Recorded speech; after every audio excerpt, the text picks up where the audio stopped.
नमस्कार, जय हिंद विद्यार्थी मित्रांनो। आपल्या महाराष्ट्र राज्यामध्ये टॉप 3 सरकारी विभागामध्ये मित्रांनो भरती चालू आहे आणि या भरतीसाठी शैक्षणिक पात्रता फक्त 10वी पास लागते।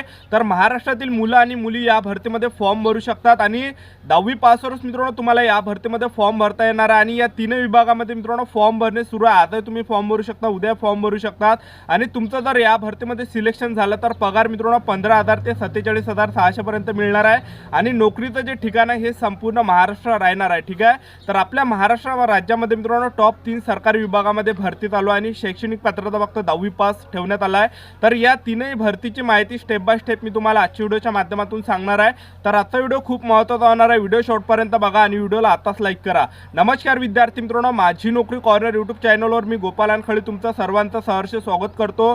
तर मित्रांनो, व्हिडिओचा थंबनेल बघून तुमच्या लक्षात आलं असेल की आपला व्हिडिओ कोणत्या टॉपिकवर होणार आहे। व्हिडिओ सुरू करण्याच्या आधी आपल्या यूट्यूब चॅनलला सबस्क्राइब करा, जेणेकरून प्रत्येक भरतीचे अपडेट तुमच्यापर्यंत सर्वात आधी पोहोचेल आणि जास्त करून 10वी आणि 12वी पास भरतीच्या रिलेटेड जास्त व्हिडिओ आपल्या चॅनलवर अपलोड करत असतो। तर वॅकन्सी नंबर मित्रांनो 1 निघून येते। शासकीय वैद्यकीय महाविद्यालय धुळे या ठिकाणी 137 जागांसाठी मित्रांनो भरती चालू आहे आणि या भरतीसाठी शैक्षणिक पात्रता फक्त 7वी पास आणि 10वी पास ठेवण्यात आला आहे। तर महाराष्ट्रातील मुलं आणि मुली शासकीय वैद्यकीय महाविद्यालय धुळे या भरतीमध्ये फॉर्म भरू शकतात। तुम्ही जर महाराष्ट्रातील कोणत्याही जिल्ह्यातले असाल तर तुम्हाला या भरतीमध्ये फॉर्म भरता येते आणि तुमचं जर या भरतीमध्ये सिलेक्शन झालं तर मित्रांनो ड्यूटी तुम्हाला धुळेमध्येच करावं लागणार आहे, कारण की नोकरीचं जे ठिकाण आहे हे संपूर्ण धुळे आहे। ठीक आहे, तर पहा शासकीय वैद्यकीय महाविद्यालय धुळे या ठिकाणी 137 जागांसाठी भरती चालू आहे। तर या भरतीमध्ये 25 प्रकारचे पद आहे। तर यामध्ये जसे मी तुम्हाला फॉर एक्झाम्पल सांगून देतो, यामध्ये सुरक्षा रक्षकचं पद आहे, त्याचबरोबर शिपाईचं पद आहे, त्याचबरोबर चौकीदारचं पद आहे, त्याचबरोबर सफाईगारचं पद आहे।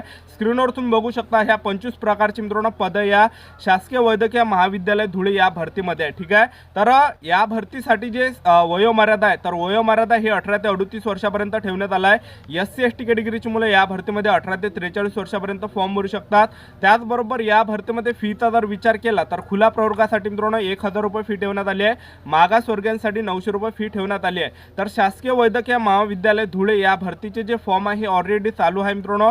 3 जानेवारीपासून फॉर्म भरणे सुरू झाले आणि 24 जानेवारी 2024 हे मित्रांनो फॉर्म भरण्याची शेवटची तारीख आहे। 24 जानेवारी 2024 हे फॉर्म भरणे शेवटची तारीख आहे। तर ज्यांनी सुद्धा फॉर्म भरला नसेल तर नक्कीच भरा।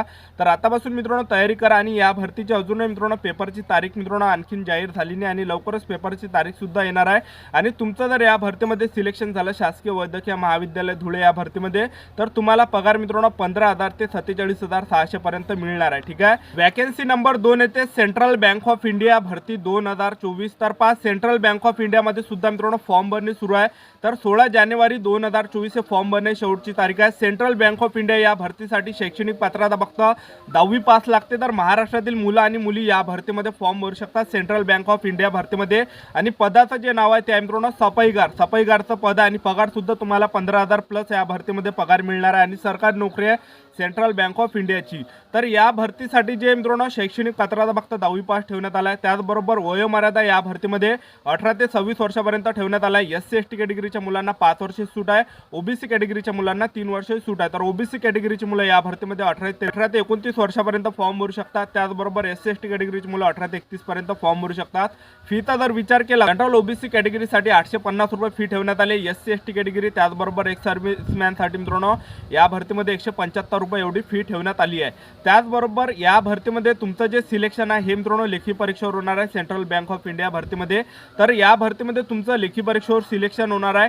तर लेखी परीक्षा ही मित्रांनो तुमची 100 मार्काची राहणार आहे। तर 70 मार्काची लेखी परीक्षा होणार आहे तुमची आणि 30 मार्काची टेस्ट होणार आहे। तर पहा परीक्षेचा जो अभ्यासक्रम आहे सर्वात आधी तुमची 70 मार्काची परीक्षा होणार आहे सेंट्रल बँक ऑफ इंडियाची, ज्यामध्ये इंग्रजी ग्रामरचे 10 प्रश्न परीक्षेला विचारले जाणार आहेत। त्याचबरोबर जनरल नॉलेजची 20 प्रश्न, त्याचबरोबर गणिताची 20 प्रश्न, त्याचबरोबर बुद्धिमत्ता चाचणीचे 20 प्रश्न। तर टोटल 70 मार्काचा तुमचा पेपर होणार आहे आणि 30 मार्काची मित्रांनो तुमची लोकल लँग्वेज टेस्ट असणार आहे। ठीक आहे, तर तुम्हाला हा पेपर मित्रांनो मराठीमध्ये सुद्धा देता येते, त्याचबरोबर कोकणी भाषेमध्ये देता येते, हिंदीमध्ये देता येते, त्याचबरोबर इंग्रजीमध्ये देता येते। या 4 भाषेमध्ये तुम्हाला सेंट्रल बँक ऑफ इंडिया या भरतीचा पेपर देता येणार आहे. ठीक आहे, तुम्ही जर पेपरसाठी मराठी भाषा निवडली तर तुम्हाला 30 मार्काची लोकल लँग्वेज टेस्ट त्यामध्ये द्यावी लागणार आहे. ठीक आहे, तर तुमचं जे सिलेक्शन आहे सेंट्रल बँक ऑफ इंडियामध्ये तर हे लेखी परीक्षेवर होणार आहे. तर 10वी पासवर मित्रांनो हे सेंट्रल बँक ऑफ इंडियामध्ये भरती चालू आहे. तर 484 जागांसाठी सेंट्रल बँक ऑफ इंडिया भरतीमध्ये भरती चालू आहे. ठीक आहे, सेंट्रल बँक ऑफ इंडिया या भरतीचा जो पेपर आहे हा मित्रांनो फेब्रुवारी महिन्यामध्ये राहणार आहे. तर आतापासून मित्रांनो चांगली तयारी करा. ज्यांना सुद्धा या भरतीमध्ये सिलेक्शन घ्यायचं असेल तर स्पेशल पुस्तक घेऊ शकता तुम्ही या भरतीचे. तर चांगली भरती आहे मित्रांनो, सरकार नोकरी सेंट्रल गव्हर्नमेंट आहे मित्रांनो हे सेंट्रल बँक ऑफ इंडियामध्ये. तर 484 जागांसाठी ही भरती चालू आहे. तर ज्यांनी सुद्धा या भरतीमध्ये फॉर्म अजूनही भरला नसेल तर तुम्ही 16 जानेवारी 2024 हे फॉर्म भरण्याची शेवटची तारीख आहे. तर 16 जानेवारीच्या अगोदर तुम्ही भरू शकता. ठीक आहे, वॅकन्सी नंबर 3 निघून येते. शासकीय वैद्यकीय महाविद्यालय नागपूर या ठिकाणी 680 जागांसाठी मित्रांनो भरती चालू आहे आणि या भरतीसाठी शैक्षणिक पात्रता फक्त 10वी पास लागते.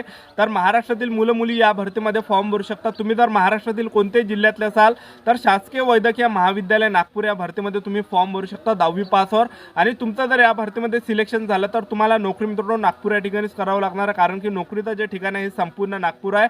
आणि या भरतीमध्ये तुमचं जर सिलेक्शन झालं तर तुम्हाला पगार यामध्ये 15,000 ते 47,600 एवढा पगार मिळणार आहे. तर पहा या भरतीचे मित्रांनो फॉर्म भरणे चालू आहे. शासकीय वैद्यकीय महाविद्यालय नागपूर या भरतीचे 680 जागांसाठी या भरतीचे फॉर्म भरणे चालू आहे. आणि फॉर्म भरण्याची शेवटची तारीख मित्रांनो तुम्हाला लक्षात असली पाहिजे, 20 जानेवारी 2024 हे फॉर्म भरण्याची शेवटची तारीख आहे. तर या भरतीमध्ये मित्रांनो फीचा जर विचार केला तर खुला प्रवर्गासाठी या भरतीमध्ये 1,000 रुपये फी ठेवण्यात आली आहे. मागासवर्गीयांसाठी या भरतीमध्ये 900 रुपये फी ठेवण्यात आली आहे. वयोमर्यादा शासकीय वैद्यकीय महाविद्यालय नागपूर या भरतीमध्ये ठेवण्यात आला आहे. खुला प्रवर्गासाठी मित्रांनो वयोमर्यादा 18 ते 38 वर्षापर्यंत ठेवण्यात आली आहे. आणि SC/ST कॅटेगरीची मुलं या भरतीमध्ये 18 ते 43 वर्षापर्यंत फॉर्म भरू शकतात. तर या भरतीचे मित्रांनो फॉर्म भरणे चालूच आहे. तर 20 जानेवारी 2024 हे फॉर्म भरणे शेवटची तारीख आहे शासकीय वैद्यकीय महाविद्यालय नागपूर या भरतीची. ठीक आहे, तर या भरतीमध्ये तुमचं जे सिलेक्शन आहे हे मित्रांनो लेखी परीक्षेवर होणार आहे. तर या भरतीमध्ये तुमचं लेखी परीक्षा होणार आहे सर्वात आधी. तर 200 मार्काची लेखी परीक्षा असणार आहे आणि 100च प्रश्न मित्रांनो परीक्षेला विचारले जाणार आहे, म्हणजे एका प्रश्नाला 2 गुण देण्यात येणार आहे. तर पहा यामध्ये गणित आणि बुद्धिमत्ता चाचणीचे यामध्ये परीक्षेमध्ये 25 प्रश्न परीक्षेला विचारले जाणार आहे. त्याचबरोबर जनरल नॉलेजचे यामध्ये 25 प्रश्न परीक्षेला विचारले जाणार आहे. त्याचबरोबर मराठी व्याकरणचे यामध्ये 25 प्रश्न परीक्षेला विचारले जाणार आहे. इंग्रजी ग्रामरचे यामध्ये 25 प्रश्न परीक्षेला विचारले जाणार आहे. तर टोटल मित्रांनो 100 प्रश्नामध्ये 200 मार्क तुम्हाला भेटणार आहे. तर एका प्रश्नाला 2 गुण ठेवण्यात आले आहे. तर 2 घंट्याचा तुम्हाला टायमिंग भेटणार आहे पेपरसाठी. तर ज्यांना सुद्धा मित्रांनो या भरतीमध्ये सिलेक्शन घ्यायचं असेल तर मित्रांनो अभ्यास केल्याशिवाय पर्याय नाही. तर आपल्या मार्केटमधून मित्रांनो चांगले पुस्तकं आलेले आहे शासकीय वैद्यकीय महाविद्यालय नागपूर या भरतीचे. तर तुम्ही मित्रांनो पुस्तकांच्या दुकानामधून आता पुस्तक घेऊन घ्या आणि सिलेबसनुसार अभ्यास करा. जो सिलेबस आहे तोच वाचा यामध्ये. ठीक आहे, तर चांगली भरती निघाली आहे. ज्यांना सुद्धा शासकीय वैद्यकीय महाविद्यालय नागपूर या भरतीमध्ये सिलेक्शन घ्यायचं असेल तर अभ्यास केल्याशिवाय मित्रांनो पर्याय नाही. तर आतापासून पुस्तक घेऊन घ्या आणि आतापासून मित्रांनो 8-8 घंटे 6-6 घंटे मित्रांनो अभ्यास करा शासकीय वैद्यकीय महाविद्यालय नागपूर या भरतीचा. ठीक आहे, आणि लवकरच या भरतीची मित्रांनो लेखी परीक्षेची तारीख येणार आहे. तर चांगली भरती ही मित्रांनो 10वी पास करिता चालू आहे शासकीय वैद्यकीय नागपूर या ठिकाणी. ठीक आहे, तर 20 जानेवारी 2024 हे फॉर्म भरणे शेवटची तारीख आहे. तर महाराष्ट्रातील मुलं मुली या भरतीमध्ये फॉर्म भरू शकतात. तर या होते मित्रांनो महाराष्ट्रातील 3 टॉप सरकारी नोकरीची अपडेट. ठीक आहे, तर या 3ही विभागामध्ये मित्रांनो भरती चालू आहे, म्हणजे फॉर्म भरणे चालू आहे. आज फॉर्म भरू शकता, उद्या फॉर्म भरू शकता तुम्ही. तर ही होती संपूर्ण महत्त्वाची माहिती. तर अशाच नवनवीन भरतीच्या अपडेटसाठी आपले YouTube चॅनल आजच सबस्क्राईब करून ठेवा. तर ही होती संपूर्ण महत्त्वाची माहिती. तर आजच्यासाठी इथंच थांबतो. भेटूया नेक्स्ट व्हिडिओमध्ये. जय हिंद, जय भारत.